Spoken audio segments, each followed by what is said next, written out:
Sapa supremo Akhilesh Yadav ने आजमगढ़ में PDA भवन बनाया है और उन्होंने कहा है कि 2027 में समाजवादी पार्टी की सरकार बनने जा रही है। आप क्या कहना है? आजमगढ़ में 89 में माननीय बहन जी ने रामकृष्ण यादव को सांसद बनाया था। नारा तो समाजवादी पीडीए के देती है, लेकिन आजमगढ़ में लड़ाने के लिए उनको कोई यादव नहीं मिलता है, अपने घर से सफाई से भेजना पड़ता है। एक यादव सिंगल बता दीजिए, अखिलेश यादव जी से पूछिएगा, माननीय अखिलेश यादव जी से, कि पीडीए का नारा देने से विकास नहीं होगा। एक सिंगल यादव लोकसभा हम लड़ा क्या, और यहाँ तक कि आजमगढ़ भी लड़ाना हुआ तो आप अपने घर से भेजना पड़ा। आजमगढ़ में यादव नहीं मिला। दूसरा एक भी राज्यसभा एक भी पाल सांसद है, एक भी प्रजापति सांसद है, एक भी चौहान सांसद है, एक भी यादव सांसद है। कौन सा पीडीए है? परिवार दल अलायंस कहते हैं उसको, जो पीडीए अखिलेश यादव जी ने बनाया है। अब उसको हम आप क्या समझते हो, हमारे अपने ऊपर है। बाकी उन्होंने बनवाया परिवार दल अलायंस, क्योंकि उनके परिवार में अलग अलग दल हो गए थे। चाचा शिवपाल यादव का अलग दल था, उसके अलायंस करने के लिए उन्होंने बनाया परिवार दल अलायंस। चाचा का अलायंस कर लिया। अभी सगे उनके छोटे भाई की औरत उत्तर प्रदेश महिला आयोग के उपाध्यक्ष हैं। अभी टीम बसपा को बताते हैं सगे भाई की औरत, और उनका सगा बहनोई धर्मेंद्र यादव जी का अभी आपके करहल से भाजपा का कैंडिडेट बने थे। तो ये जो परिवार में बिखराव है, उसी को एक करने के लिए परिवार दल अलायंस उन्होंने बनाया था, और परिवार दल डेवलपमेंट उसका नाम है। गोंडा में डिप्टी सीएम केशव प्रसाद मौर्य ने कहा कि 2017 की सफलता जो चुनाव मिली थी 2027 में हम दोबारा दोहराएंगे। बसपा, सपा और कांग्रेस एक साथ मिलकर भी अगर चुनाव लड़ेंगे तो भी इनका खाता नहीं खुलेगा। देखिए एक चीज़ बता दें, ये अभी 24 में भी जो चुनाव हुआ था, तो एनडीए गठबंधन और इंडिया गठबंधन ये दोनों मिल करके लड़े थे।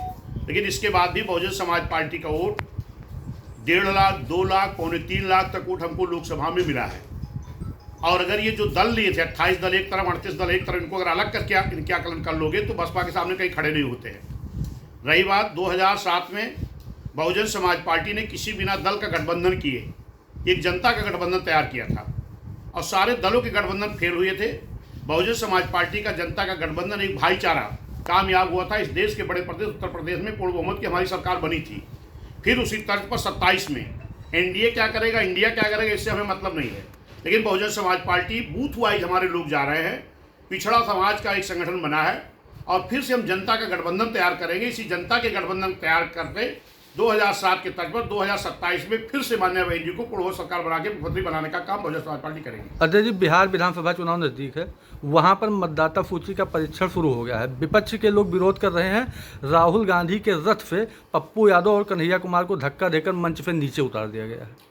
अब ये उनके सपोर्टर्स को उनको नीचे उतारा जा रहा था, ये तो माननीय राहुल गांधी से पूछिएगा कि जो आपके सपोर्ट में खड़े हैं उनको आप मंच से ढकेल दे रहे हो, क्यों?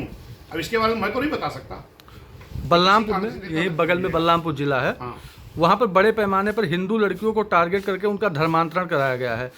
इसको आप किस नज़रिए से देख रहे हैं और इसमें आप किस की लापरवाही मान रहे हैं? क्या आपको लगता है कि छांगुर बाबा के संबंध पाकिस्तान से भी हैं?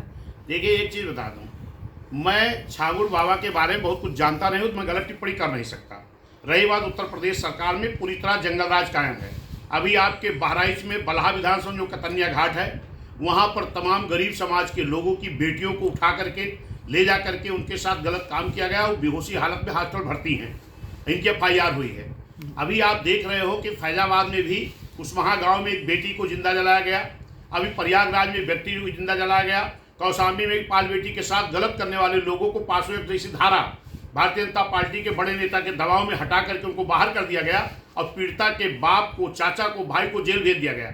अभी बांदा में निषाद समाज की बेटी को, 3 साल की बेटी को रेप करके हत्या कर दी गई। अभी मैं बलिया गया था, वहाँ पर एक महिला के साथ छेड़खानी हुई, और उसकी जो ननद थी 12 साल की, उसने उस FIR में गवाह थी। आज निशा नाम की लड़की, उसके साथ भी रेप करके हत्या करके उसको जिंदा मार के लटका दिया गया। पूरे उत्तर प्रदेश जंगल राज कायम है। ये सरकार पूरी तरह नाकाम है। सरकार का इकबाल खत्म हो गया है।